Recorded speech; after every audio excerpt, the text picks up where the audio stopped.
Ang inyong mabatian isa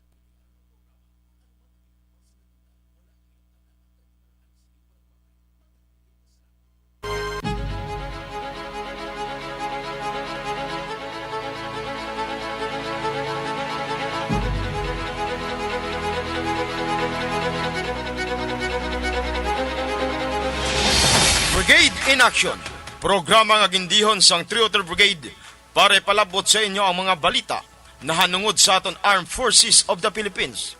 Impormasyon, accomplishment, issue, opinyon, kag serbisyo publiko. Brigade in Action, mabatian diri sa Aksyon Radio.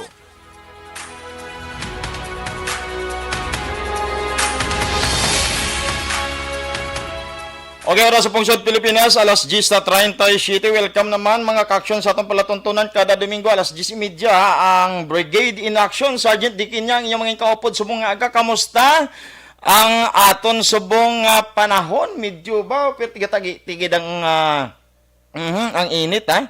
Sa mga kauturan tada, medyo magdalagid sang payong kay daw, grabe ang init. Para hindi man magdiretso gid sa panit naton ang perti kasingkal ha.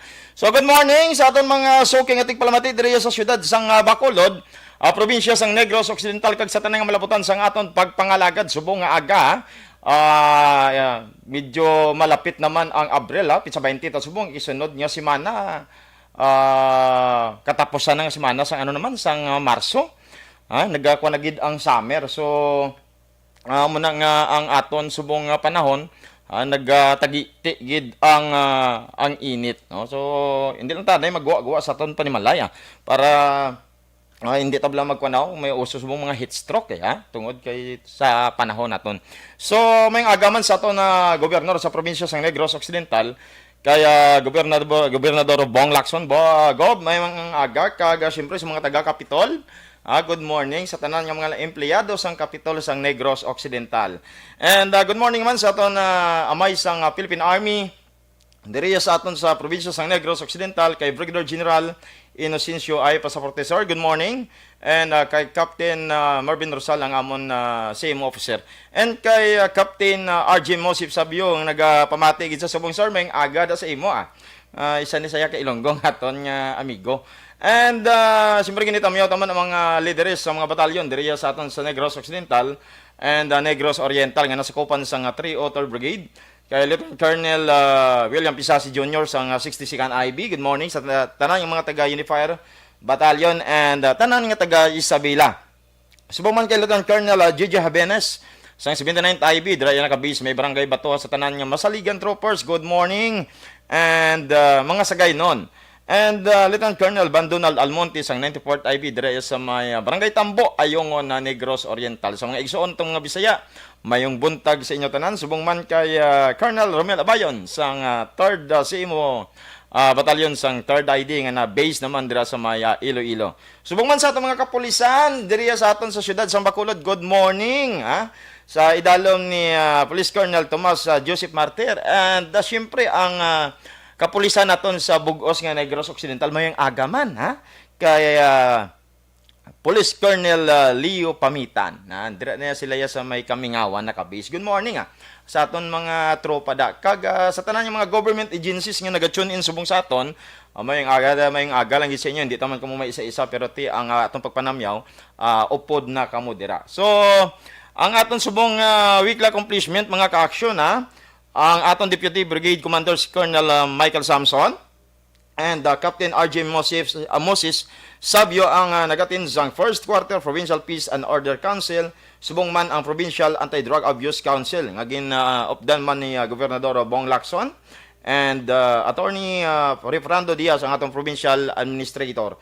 Nagupod man dira si Ms. Roselyn Quintana ang OIC sang DILG diri sa probinsya. Kag ang chief sang NOCPO kay Colonel Leo Pamitan. Subong man ang representative sang PDEA, PSWDO, PIO, PHO, kag PDRRMO. Ginapatigayon dira sa may social hall diri sa aton provincial capital syudad sang Bacolod. So amo nang aton weekly accomplishment karon nga mga ka-aksyon.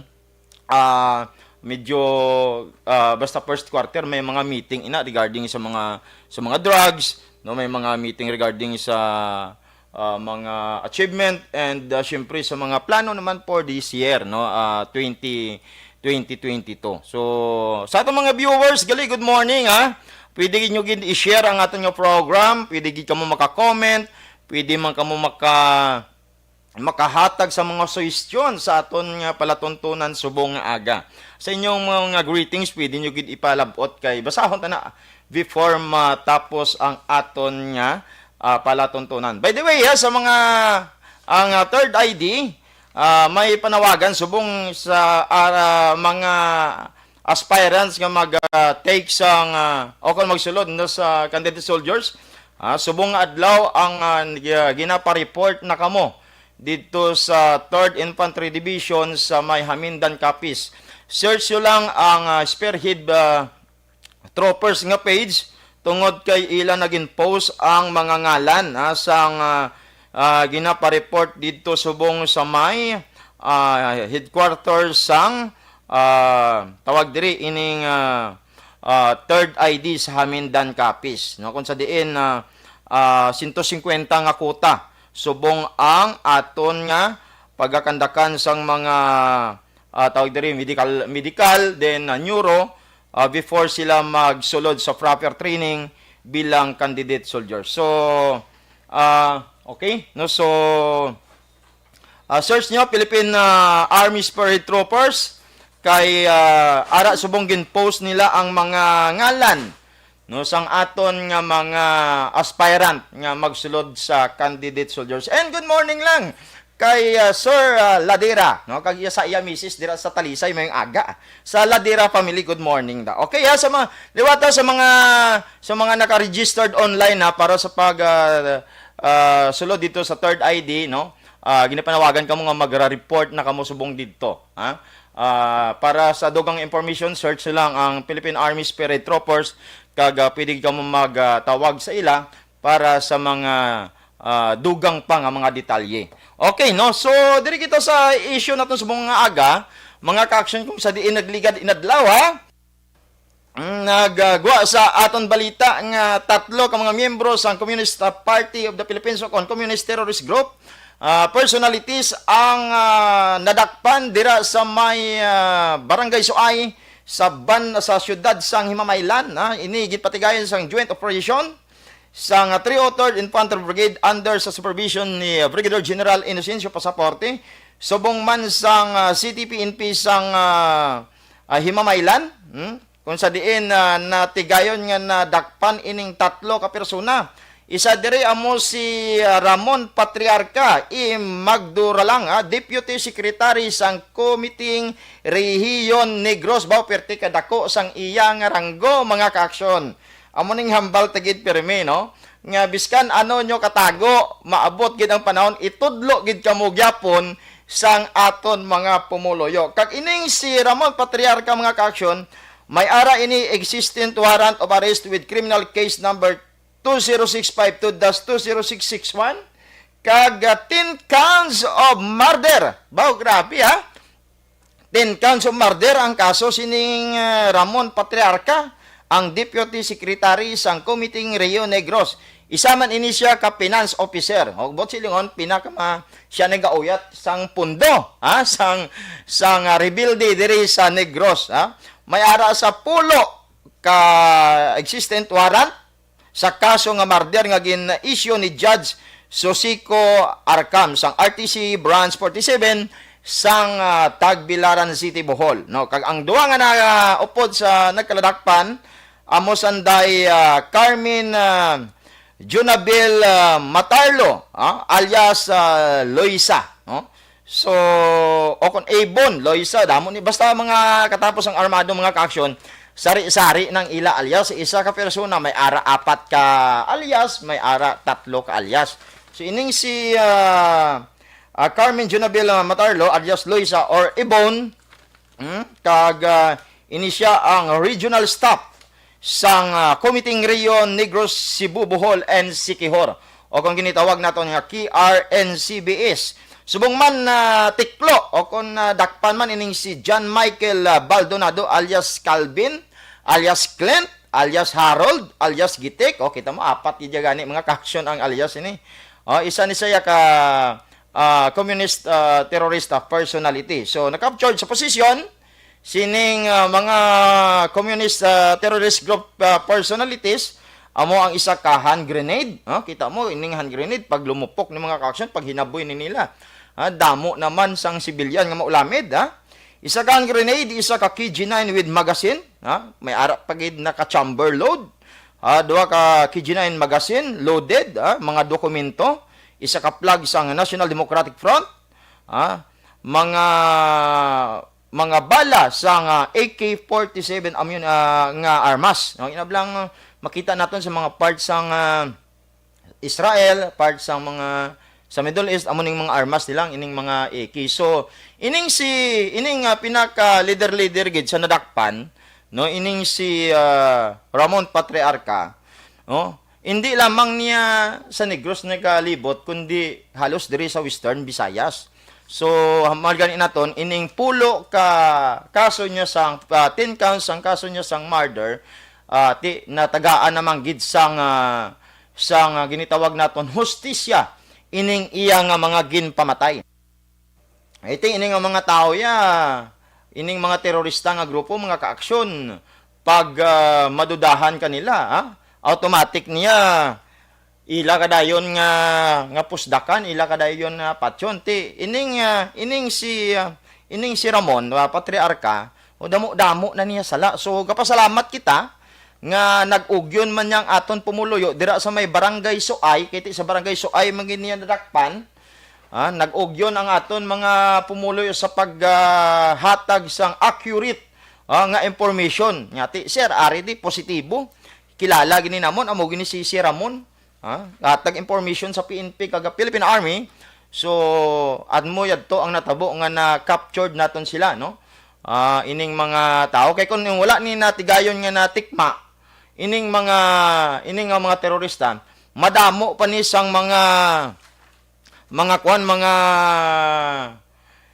pumuluyo o kon mga individual nga ilang maperwisyo. So salamat sa aton mga pumuluyo nga gapadayon sa paghatag, no, sang impormasyon. Amo lang man ang hambal na natin permanente dire nga ang bulig sa aton sa pumuluyo, no, amo ang paghatag lang sang accurate gid nga information kay para madandahan ta ni dakop ining mga katapos ang terorista, no. So ini pangabay man namon sa iban pada nga mga upod sini ni Ramon, no, ining deputy secretary nga samtang may ara pa kamo oras, no, samtang wala pa na abot sa inyo kaugalingon ang ginitawag nga game over, pwede gid kamo magbalik sa sabakan sang gobyerno, no, mag-surrender kamo.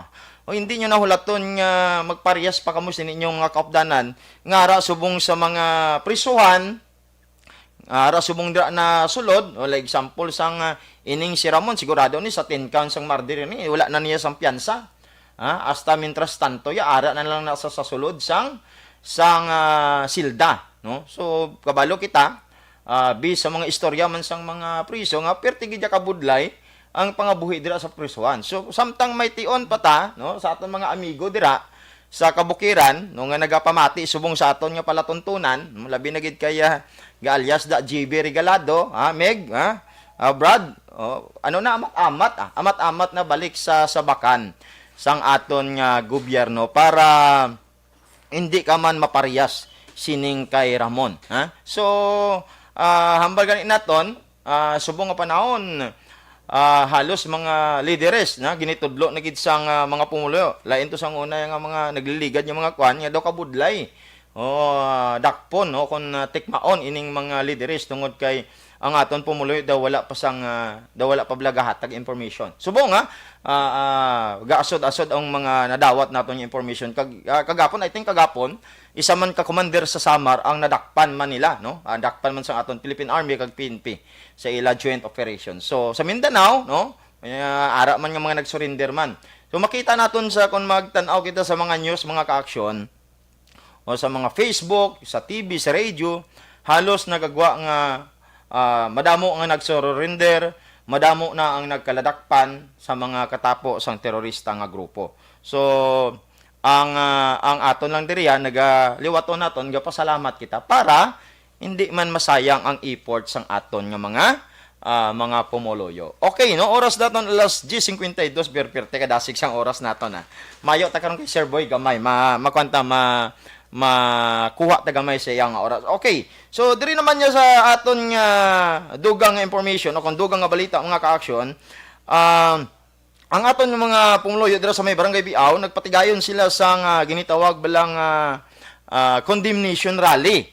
Nga kung sa diin nadumduman naton ang ato bilang gihin-ambush nga mga tropa naton sa Philippine National Police. So ang mga pumuluyo ya sang Biaw, nakibot man sadtong panghitabo tungod kay wala sila nag-expect nga ara lang gali sa palibot nila ang ining mga katapo sa terorista. So para ipakita nila nga hindi sila gusto nga maglagaw-lagaw di ang mga katapo sa terorista, nagpatigayon sila sa condemnation rally o kon pagkondenar sa mga ginahimo nga atrocities sining mga katapo sang armado. So more or less ara sa 150 ka mga pumuluyo ang nagpartisipar no sa ginpatigayong nga condemnation o kon ining pagkondenar dira sa may gymnasium sa Barangay Biaw kag nagsunog o kung ginsunog pa nila no para ipakita nga akig sila no sa mga katapo sang armado nga grupo no ginsunog pa nila ang ilablang wagayway o kon bandila no sang armado nga grupo. Ginopdan man sang ila mismo sang barangay kapitan nila nga nagapaninggitan nga wala sila ya naga-support sa armado kag hindi sila gusto mag-support sa armado kag ila nga ginipalayas ang mga katapo sang armado mismo sa Barangay Biaw tungod kay makahalit lamang o kung maghahatag lamang sang kakugmat kung may mga armado pa nga nagalibot-libot sa ila nga barangay. Okay, no? So, manami, tungod kay nagapakita na gid ang aton pumuluyo subong sang disaffiliation sa mga katapos ang armado. Like example, sang nahimo man diri sa Barangay Ilopis sa may syudad sang Silay, nga kon sa diin, mga Farmers Association ganito ya, ang nagpatigayon sang condemnation, batok man sa mga katapo sang armado. Kabalo kamo mga ka-action, dako ang bulig sang social media sa aton, para mabalaan naton kung ano bala ang nagakalatabo sa aton palibot kag kung ano bala ang matuod nga nagagawa. Kay kung wala ning social media kag kay nang marites lang ta permanente kay nang marites nagakuha sang information, ma-misinformation kita lain nga information ang mahatag sa aton. So sa social media naton, Facebook, Twitter, kag kung ano-ano pa nga mga information alin sa aton social media, YouTube, makakuha kita sang sakto kag accurate nga mga information. So dekada 90, no, before sang 1999 wala pa I think 1999 cellphone kay year 2000 ko nagka personal cellphone eh. Oh, before 1999 wala pa sang social media, wala sang cellphone. So ang tao nagapati lang sa mga hutik-hutik nga muning mga armado, muning mga bulig sa aton. So didto daw nagsaka ang populasyon nila. Pero tungod sa maid-id kag sige hatag sang saktong information sa aton nga Philippine Army, sang aton government, na buksan ang hunahuna sang aton mga pumuluyo nga ang matuod gali nga tigdepensa sang pungsod Pilipinas amo ang aton nga army kag ang aton Philippine National Police. Kay experience ko sa kabukiran sang bata pa ko nga kung gisa may nagaagi bilang nga armado makita manamon mo daw gini batsyag sang pumuluyo nga amo nang ila nga luwas no tungod kay na gawahimo sang ambal naton kung may mga kaso gini sulbad nila. Pero sa idalom gali na nga pamaagi, ang ila ginahimo galiya ang pagduot sa mga pumuluyo para sa kapigaduhon. Giniduso nila sa kapigaduhon ang aton mga pumuluyo. Kaya nga man, Aryo, once nga mangin masa ka na sang ining mga katapos ng terorista, mga ka-aksyon, dira na magsulod ang extortion, dira na magsulod ang ginitawag naton nga pangayo sang bugas, pangayo sang cash kada bulan, kumbaga do may tuition ka man gapanukot man sila pag hindi ka maghatag, dudahan ka na dayon nila. So dira nagasulod abi nimo sila ang imutig pangapin pero sa in the long run ikaw gali ang mangin makaluluoy sa ila. Amo na ya ang diskarte sang armado. So nakita man naton ginay balik ta danis kay sa ining isa ka commander nga nadakpan dira sa Suay. Makita naton sa mga na-recover, mga ka-action kay naghisgot naman kita ko nagistorya naman kita sang extortion.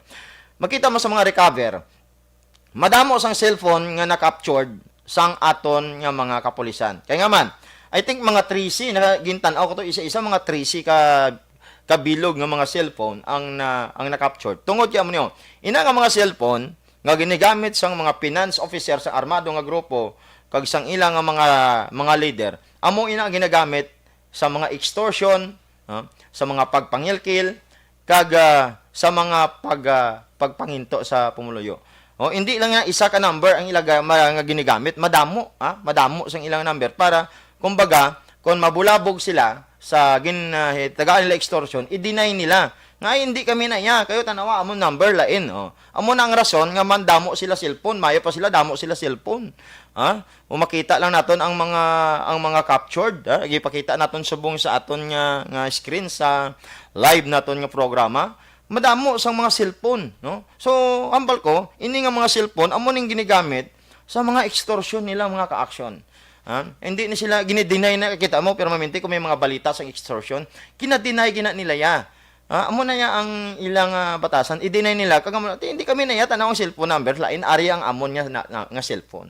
So diskarte na nila para hindi sila kun baga mahalata sa ila ginahimong extortion sa mga pumuluyo kag mga negosyante, sa mga kontraktor, sa mga may mga dalagko nga tindahan, amo na ang mga kuan nila, mga teknik nila, no? So ining finance officer sang Committee Rio Negros nga nadakpan.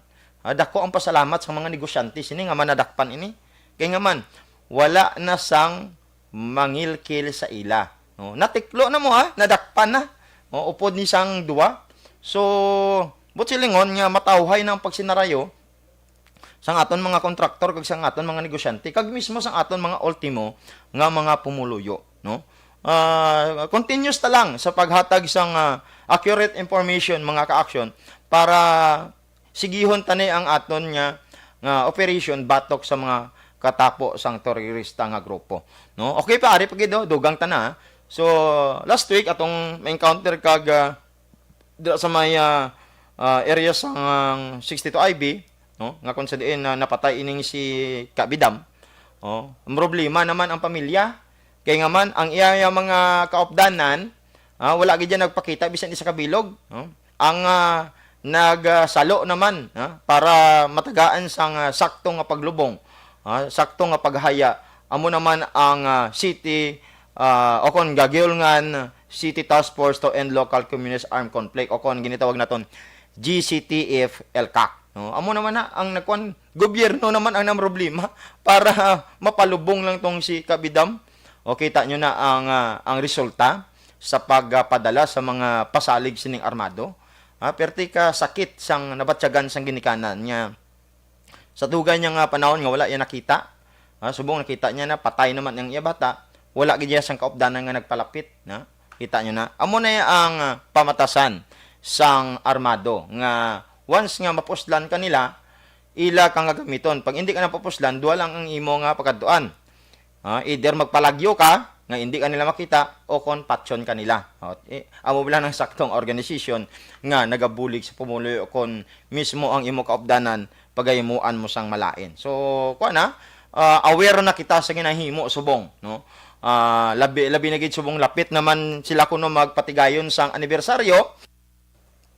Aware kita nga base kon may maghagad-hagad bala sa aton, labi na sa mga estudyante, labi na sa mga out of school youth nga ay may kadto tatudan na yo kay daw may grupo tong amo na hindi gid ka mo magpadala-dala kay nagaplano sila magpatigayon sang anibersaryo nila kuno nga patigayonon. So para iwas tada kag hindi tayo mabiktima sa mga pagpasalig nila kay once nga mag-upod ka dito ila na digahan ka na nila sang ila nga propaganda kung ikaw yung mahilo ti disgrasya kag problema naman. So hindi gid ka mo magpadala-dala mga ka-aksyon sa mga estudyante tada nga nagapamati subong kag sa mga ginikanan i-check nyo gid gini sa mga kabataan nyo kon may mga maghahagad sa ila kun din sila makadto kay once in kaso nga ato sila dito kag matabo ang encounter porya simbako lang porya simbako basi kung may madalahig naman nga mga kabataan kag mga inosente nga sibilyan tungod sa pagpanginto sining mga tao nga ini. So aware lang kita kag hindi gid naton pagpatihan ining ila nga mga pasalig sa pumuluyo. Ano pa ang aton maging issue? Nakakuha na kita sang 3 ka minuto sa programa ni Sir Boy. So, at least bisan sa gamay nga tinion, nakahatag kita information. Ari isa ka good news amo ni pirma mintig ni pangayo sang aton nga mga pumuluyo ti ginhatag na sang DAR. Ang aton Philippine Army nag-assist sa patigayon sang CLOA distribution dire sa norte nga bahin sang Negros. So, sa may Escalante City, gin-award ang mga land titles sa mga farmers beneficiaries nga patigayon dira sa may syudad sang Escalante sang tinalikdan nga Marso 16. So, a total of 68 hectares sang farmland nga na-locate sa may barangay Malasibog, syudad sang Escalante, ang gin-award sa 89 ka mga ARBs o kon Agrarian Reform Beneficiaries, mga ka-aksyon. Kag ini may ara na sila sang Individual Certificate of Land Ownership Award o kon ginitawag naton nga CLOA. Kaya amon ni permi ginipaninggitan sang aton mga pumuluyo taga amon duta, gusto namon magkaduta. So sa mga ARBs o kon na-awardan sining duta, please lang, basi kon may magpinsar naman da nga pa-aryenduhan o kon ibaligya ining duta, nangabudlay ng atong gobyerno para matagaan kamo sang duta. So please lang gamiton ninyo para sa inyo kaugalingon kag sa inyo pamilya. Tamnan ninyo sang nakakaigo nga mga pananom nga makabulig sa inyo. Hindi nyo pag ibaligya kag iprinda o kon paaryenduhan. Kay ang aton nga DAR paningkamot gid nga makatagaan kamo duta. So aton oras alas 11:04 na mga ka-action bo perte kada. Sige ko good morning lang Good morning lang kay Ma'am Joy Sason subong man kay Hela Javier dahil sa may Purok Mainosbago na Barangay Bata, good morning. Subong man kay Francisco Angie dira sa may Sugar Central Ramon Torres National High School. And kay Cyril Cruz, good morning. Subong man kay dira kuno kay Chloel Gasa, good morning. Ginitamyo nya gid halin sa kay Hela Javier. And sa akong amigo good morning lang daw sa Tribu Poswak. Kay Benza Casildo, good morning sa mga Tribu Poswak kuno, good morning. Ano Tribu Poswak man? Wala ko sinika idea. Okay, so mga ka-action din lang ko to bang aton nga pagpangalagad sa kita sunod nga Domingo. Sa amo lang gyapon nga takna alas 10:30 sang aga. Ako inyong mga ngangin kaupod Sergeant Diginya kagkabay pang nakahatag kami sa mga information sa inyo bisan sa makadali lang nga oras. Tubtob sa sunod nato nga pagpangalagad, maayong aga sa inyo tanan. Ang inyong mabatian isa ka binayaran nga programa.